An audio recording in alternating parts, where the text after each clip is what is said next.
दोस्तों, अगर हम किसी कॉमन मैन से पूछें कि 10 रुपए वाला शेयर महंगा है या 2000 रुपए वाला शेयर महंगा है, तो उसका जवाब होगा कि 2000 रुपए वाला शेयर महंगा है। लेकिन ऐसा नहीं है। शेयर महंगा है या सस्ता, यह हम उसकी प्राइस से जज नहीं कर सकते।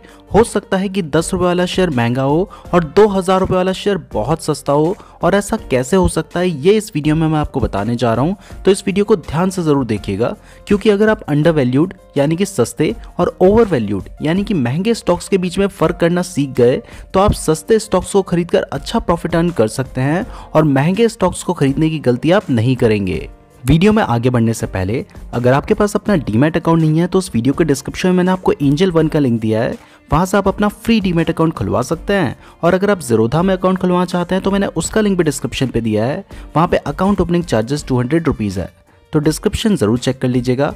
और एंजल वन में तो अकाउंट फ्री में खुल रहा है, वहां जरूर खुलवा लीजिएगा। तो दोस्तों, सबसे पहले जानते हैं कि शेयर सस्ता या महंगा कब मिलता है। तो जैसा कि आपको पता होगा कि शेयर की कोई फिक्स प्राइस नहीं होती है और डेली शेयर की प्राइस चेंज होती रहती है।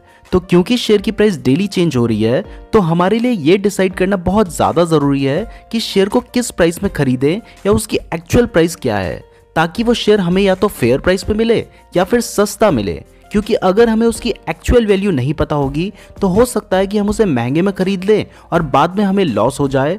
तो उस शेयर की एक्चुअल वैल्यू पता लगाना बहुत ज़्यादा ज़रूरी है। अब आपको लग रहा होगा कि शेयर की जो मार्केट प्राइस है, यानी कि जिस प्राइस पे उस वक्त वो शेयर मिल रहा है, वही तो उसकी एक्चुअल वैल्यू हुई ना। तो ऐसा नहीं है, क्योंकि शेयर्स की जो प्राइस है वो डेली 1-2% से लेकर 10-12% तक चेंज हो जाती है। लेकिन कंपनी का प्रॉफिट, उसकी एसेट्स, उसका रिजर्व्स, उसका कैश फ्लो और उसके फंडामेंटल्स तो डेली चेंज नहीं होते। तो फिर प्राइस क्यों इतने चेंज हो जाती है?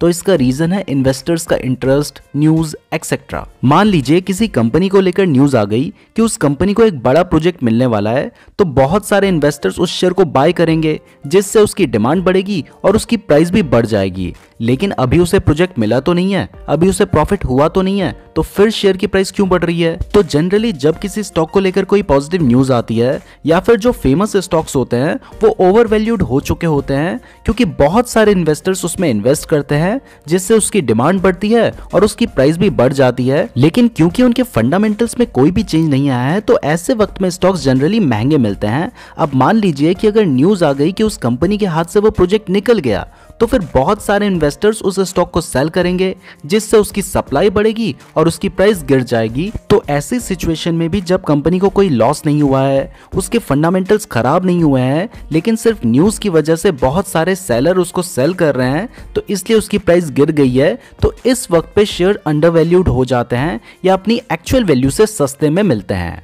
सीधी भाषा में कहूं तो शेयर मार्केट में कभी 1000 रुपए का शेयर 500 में भी मिलता है और कभी वही 1000 रुपए का शेयर 2000 में भी मिलता है। बस आपको पता होना चाहिए कि उसकी रियल वैल्यू या कहें कि इंट्रिंसिक वैल्यू या एक्चुअल वैल्यू क्या है। लेकिन दोस्तों, प्रॉब्लम यह है कि कंपनी की जो रियल वैल्यू है वो जनरल पब्लिक यानी कि हमें नहीं पता होती, वरना कोई भी शेयर महंगा क्यों खरीदेगा। इसलिए हमें शेयर की रियल वैल्यू खुद पता करनी होती है, और उसे पता करने के बहुत सारे तरीके हैं जो मैं आपको आगे बताऊंगा। पहले मैं आपको एक एग्जांपल से समझाता हूं कि शेयर महंगा या सस्ता यह हम कैसे पता कर सकते हैं। तो मान लीजिए एक कंपनी है 2000 रुपए की और वो कंपनी 200 रुपए की कमाई करती है। तो अगर हम 2000 को 200 से डिवाइड कर दें, तो हमें पता चल जाएगा कि इस कंपनी से 1 रुपए कमाने के लिए हमें कितने रुपए देने पड़ रहे हैं। तो 2000 divided by 200 is equal to 10, यानी कि इस कंपनी में 10 रुपए लगाकर हम 1 रुपए कमा सकते हैं। अब मान लीजिए कि एक दूसरी कंपनी है जो कि 10 रुपए की है, लेकिन वो सिर्फ 50 पैसे की कमाई करती है। तो अगर हम 10 को 0.5 से डिवाइड कर दें, तो ये होता है 20, यानी कि इस कंपनी से 1 रुपए कमाने के लिए हमें 20 रुपए देने होंगे। तो अब आप बताओ कि जिस कंपनी में हम 20 रुपए लगाकर 1 रुपए कमा रहे हैं वो अच्छी है, या जिस कंपनी में हम 10 रुपए लगाकर 1 रुपए कमा रहे हैं वो अच्छी है? तो इसका आंसर बिल्कुल क्लियर है कि जिसमें हम 10 रुपए लगाकर 1 रुपए कमा रहे हैं वो कंपनी अच्छी है, भले ही उसकी प्राइस 2000 रुपए क्यों ना हो। तो यहाँ से आपको क्लियर हो गया होगा कि हम सिर्फ शेयर की प्राइस से जज नहीं कर सकते कि शेयर महंगा है या सस्ता। अब अभी वाले एग्जाम्पल में आपने देखा कि हमने प्राइस को अर्निंग से डिवाइड कर दिया, तो हमें पता चल गया कि 1 रुपए कमाने के लिए हमें कितने रुपए देने पड़ रहे हैं। बट प्रॉब्लम यह है कि हज़ारों करोड़ की कंपनी होती है, उनकी अर्निंग भी हज़ारों करोड़ में होती है, तो ये कैलकुलेशन करना तो थोड़ा मुश्किल है ना। इसलिए अगर हम कंपनी के एक शेयर की प्राइस को उसकी अर्निंग पर शेयर से डिवाइड कर दें, तब भी तो हमें सेम आंसर मिलेगा। और इस तरह हमें इजीली पता चल जाएगा कि कंपनी से 1 रुपए कमाने के लिए हमें कितने रुपए देने पड़ रहे हैं, और जहां पे हमें कम रुपए देने पड़ेंगे वहीं पे हम इन्वेस्ट करेंगे। तो यहां से एक फॉर्मूला निकलता है और वो है पी रेशियो का।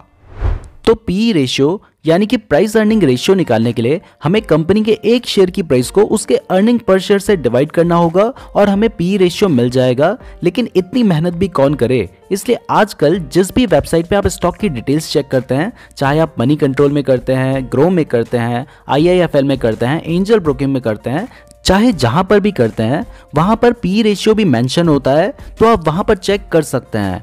बट सिर्फ पी रेशियो लो होने का मतलब ये नहीं है कि स्टॉक सस्ता मिल रहा है या अंडर वैल्यूड है। स्टॉक अंडर वैल्यूड है या नहीं, ये पता करने के लिए आपको उस स्टॉक के पी रेशियो को सेम सेक्टर के जो दूसरे स्टॉक्स हैं ना, उनके पी रेशियो से कंपेयर करके देखना होगा। ध्यान रहे कि सेम सेक्टर के जो दूसरे स्टॉक्स हैं उनके पी रेशियो से कंपेयर करना है। अगर आप एक टेक कंपनी के पी रेशियो को FMCG कंपनी के पी रेशियो से कंपेयर करते हैं तो इससे आप सही वैल्यूएशन पता नहीं कर सकते। तो एग्जांपल के लिए अगर आप विप्रो, जो कि एक टेक कंपनी है, उसका वैल्यूएशन करना चाहते हैं तो आपको विप्रो के पी रेशियो को बाकी जो टेक कंपनियां हैं जैसे कि TCS और इन्फोसिस, उनके पी रेशियो से कंपेयर करना होगा। तो विप्रो का पी रेशियो है 29.8, TCS का है 35.2 और इन्फोसिस का है 35.1।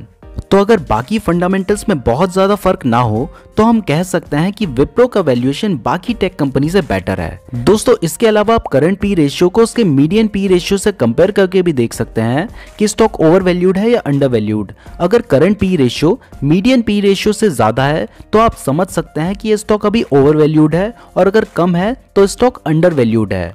एग्जाम्पल, विप्रो के पिछले 3 साल का मीडियन पी रेशियो है 19.1, जबकि करंट पी रेशियो है 29.8।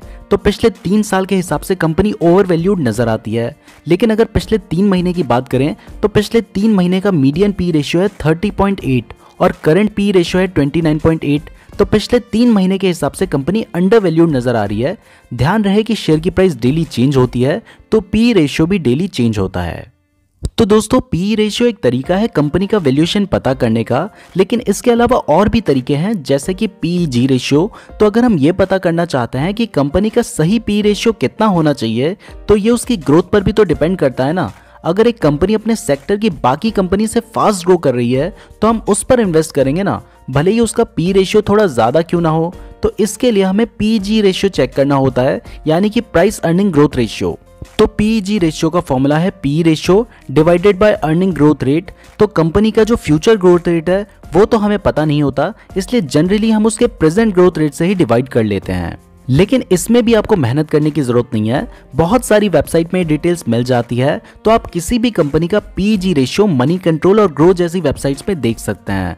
बस आपको इतना पता होना चाहिए कि अगर किसी कंपनी का PEG रेशियो 1 से कम है तो हम उसे अंडर वैल्यूड कंसीडर करते हैं, और अगर 1 से ज्यादा है तो हम उसे ओवर वैल्यूड कंसीडर करते हैं या उसे ओवर वैल्यूड माना जाता है। तो दोस्तों, आपको पी रेशियो और PEG रेशियो तो समझ आ गया, लेकिन कई बार ऐसा होता है कि एक कंपनी अभी लॉस में चल रही है और हम उसका वैल्यूएशन करना चाहते हैं क्योंकि हमें लगता है कि कंपनी आगे चल के प्रॉफिटेबल हो सकती है और ग्रो कर सकती है। तो अगर आप उसका पी रेशियो या PEG रेशियो चेक करेंगे तो वो नेगेटिव में होगा, और नेगेटिव पी रेशियो या PEG रेशियो का मतलब ये नहीं है कि कंपनी अंडर वैल्यूड है और हम उसे खरीद लें। तो इस केस में हम पी रेशियो या PEG रेशियो यूज नहीं कर सकते, इसलिए यहाँ पर हमें PB रेशियो यानी कि प्राइस टू बुक रेशियो का यूज करना होता है कंपनी का वैल्यूएशन पता करने के लिए।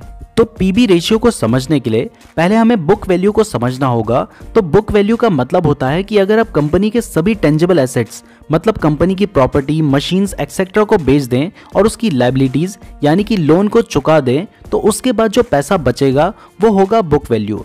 बट यहाँ पर हम बुक वैल्यू पर शेयर की बात कर रहे हैं, तो आपको उसको नंबर ऑफ शेयर से भी डिवाइड करना होगा। बुक वैल्यू भी बहुत इजीली ऑनलाइन मिल जाती है, तो आपको ज्यादा कैलकुलेशन करने की जरूरत नहीं है, बस आपको बेसिक पता होना चाहिए। तो जब आपको बुक वैल्यू पता चल जाएगी तो आपको PB रेशियो निकालने के लिए शेयर की करंट प्राइस को उसकी बुक वैल्यू पर शेयर से डिवाइड करना होगा और आपको PB रेशियो पता चल जाएगा। वैसे ये कैलकुलेशन करने की जरूरत भी नहीं है क्योंकि ये डिटेल्स भी आपको ऑनलाइन मिल जाएंगी। तो दोस्तों, अगर कोई स्टॉक अपनी बुक वैल्यू से नीचे या उसके पास ट्रेड कर रहा है तो माना जाता है कि वो स्टॉक अंडर वैल्यूड है, और अगर कोई स्टॉक उससे हाई ट्रेड कर रहा है तो ये माना जाता है कि वो स्टॉक ओवर वैल्यूड है। लेकिन ऐसा बहुत रेयर ही होता है कि कोई स्टॉक अपनी बुक वैल्यू से नीचे या उसके आसपास ट्रेड करे। इवन बहुत सारे अच्छे स्टॉक्स अपनी बुक वैल्यू से 10-20 गुना ज्यादा ट्रेड कर रहे होते हैं। तो ये रेशियो आपको सिर्फ उन स्टॉक्स में यूज करना है जिन कंपनी के पास ज्यादा एसेट्स होती हैं, जैसे कि oil company, real estate, bank, infrastructure company etcetera, क्योंकि उनके पास बहुत सारे लैंड्स, मशीन्स, कैश, गोल्ड होता है जिन्हें एसेट कहा जा सकता है। जबकि आईटी कंपनी के पास बहुत कम एसेट्स होती हैं। उनके पास तो एक बड़ा सा ऑफिस होता है जहां उनके एम्प्लॉयज काम करते हैं। फिर चाहे हजारों करोड़ की कंपनी क्यों ना हो, तो उनके पास ज्यादा एसेट्स नहीं होती, तो वहां पे रेशियो यूज नहीं किया जा सकता। तो दोस्तों ये कुछ तरीके हैं जिनसे हम पता कर सकते हैं कि स्टॉक ओवर वैल्यूड है या अंडर वैल्यूड। तो जब भी आप किसी स्टॉक में इन्वेस्ट करते हैं तो उसका वैल्यूएशन पर जरूर ध्यान दें कि कहीं वो स्टॉक आपको महंगा तो नहीं मिल रहा है। तो आपको वैल्यूएशन पर जरूर ध्यान देना चाहिए। लेकिन अगर कोई कंपनी बहुत अच्छी है, उसके फंडामेंटल्स बहुत अच्छे हैं, कंपनी बहुत ज्यादा प्रॉफिटेबल है, तो उसको महंगा खरीदने में भी बुराई नहीं है। मैं उम्मीद करता हूं आपको ये वीडियो पसंद आई होगी और आपको इस वीडियो से कुछ अच्छा सीखने को मिला होगा। स्टॉक मार्केट से रिलेटेड डेली फ्री अपडेट्स के लिए हमारे टेलीग्राम चैनल को जरूर ज्वाइन कर लीजिएगा।